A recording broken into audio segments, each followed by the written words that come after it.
அக்கா இதெல்லாம் வேணாம். இன்னைக்கு என்ன சமைக்க போறீங்க தெரிஞ்சிச்சுன்னா அதை மட்டும் சொல்லுங்கக்கா.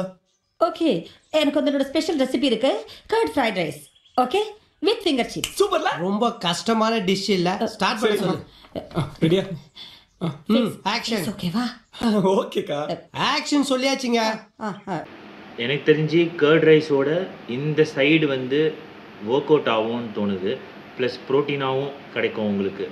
Okay, so paneer with capsicum ஒரு கிரேவி இல்லாமல் செமி கிரேவி இல்லாமல் ஒரு ட்ரை மாதிரி it works with curd rice நான் நினைக்கிறேன். ஸோ அதனால் நான் எப்பவுமே இது ரெண்டுத்தையும் தான் நான் சாப்பிடுவேன். இதுதான் என்னுடைய லன்ச் இன்னைக்கு. ஸோ எங்கள் அம்மா கிட்ட கேட்டேன் இந்த கிரேவி இந்த ட்ரை மட்டும் கொஞ்சம் வீடியோவாக பண்ணித்தாங்க அப்படின்ட்டு. ஸோ அதுதான் இன்றைக்கி வீடியோவை நீங்கள் பார்க்க போகிறீங்க. ஸோ பார்த்து என்ஜாய் பண்ணுங்கள். அப்படியே செஞ்சு பாருங்கள். டேஸ்ட் எப்படி இருக்குன்னு கமெண்ட்லேயும் சொல்லுங்கள் செஞ்சு பார்த்துட்டு.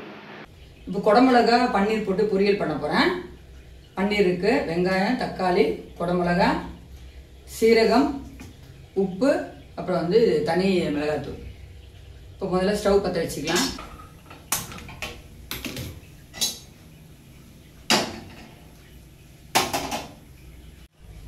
கொஞ்சமாக எண்ணெய் ஊற்றலாம்.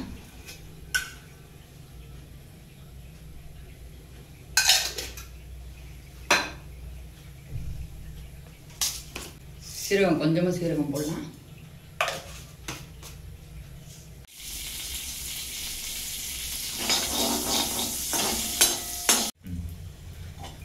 சீரகம் வெடிச்சிடுச்சு. இப்போ வந்து வெங்காயம் போட்டுடலாம்.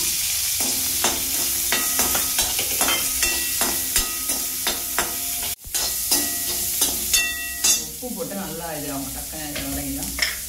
கொஞ்சமாக உப்பு போட்டு வைக்கலாம்.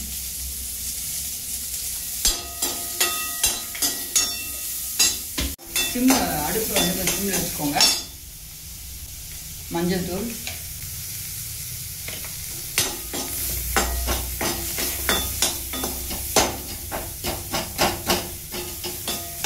தக்காளி போட்டுடலாம். கொஞ்சம் வதங்கினே தக்காளி போட்டுருங்க.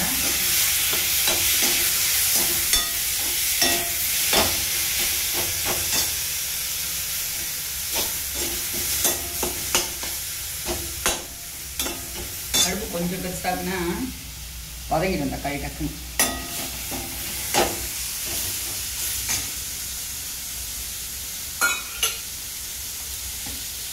இப்போ கொஞ்சம் சிம் பண்ணிவிட்டு உப்பு காரம் சேர்த்துடலாம்.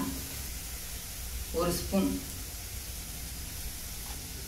தனியாத்தூள், 2 ஸ்பூன் கூட கொஞ்சம் தித்திப்பாக இருக்கும். நல்லா ஸ்வீட்னஸ்க்கு தான் தனியாக.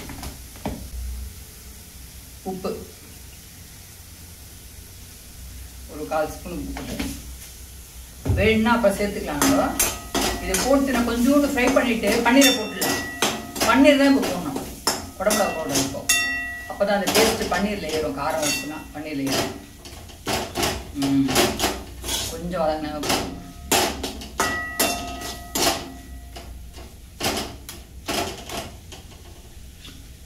பன்னீர் போட்டுடலாம். பன்னீர் என்ன பண்ணணும், கொஞ்சம் சுடு தண்ணியில் கழுவிடணும். பன்னீர் வாஷ் பண்ணிடணும். உப்பு காரத்தோட பன்னீர் நல்லா வதங்கட்டும்.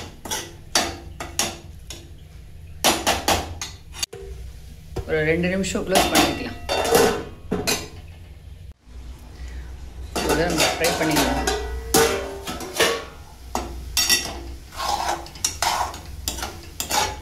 நல்லா வதங்கிருக்கும். இப்படிதான் இருக்கும். பன்னீர் வந்து அந்த காரம் உப்பு தான் சேரும்.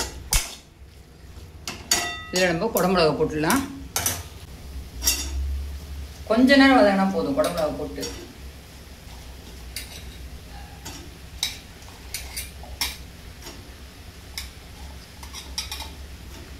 குடமிளகா போட்டு கொஞ்ச நேரம் க்ளோஸ் பண்ணி வைங்க. ஏன்னா தண்ணி இருக்கிறதால கொஞ்சம் ஃப்ரை ஆகும்.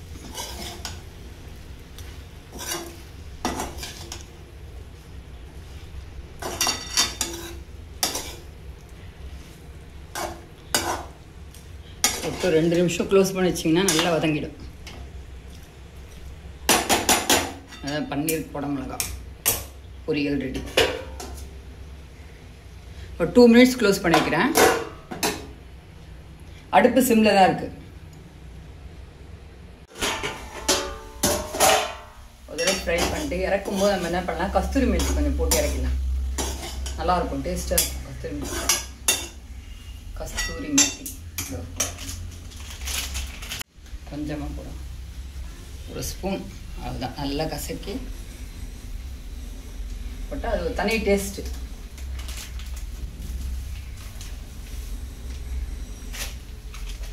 கஸ்தூரி மேத்தி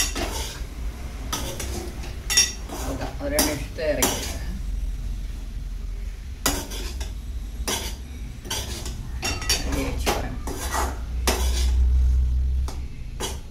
சப்ஸ்கிரைப் பண்ணாதவங்க சப்ஸ்கிரைப் பண்ணுங்க, லைக் பண்ணுங்க, ஷேர் பண்ணுங்க. பாருங்க ரெடி ஆயிடுச்சு, அவ்வளோதான். பன்னீர் குடமிளகா பொரியல் ரெடி. 2 மினிட்ஸ் ஆயிடுச்சு பாருங்க, ரெடி ஆயிடுச்சு, அவ்வளோதான்.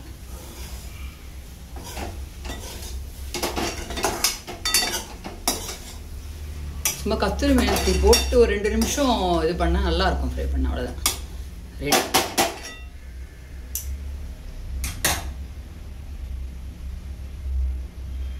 ஸ்டவ் ஆஃப் பண்ணிடலாம்.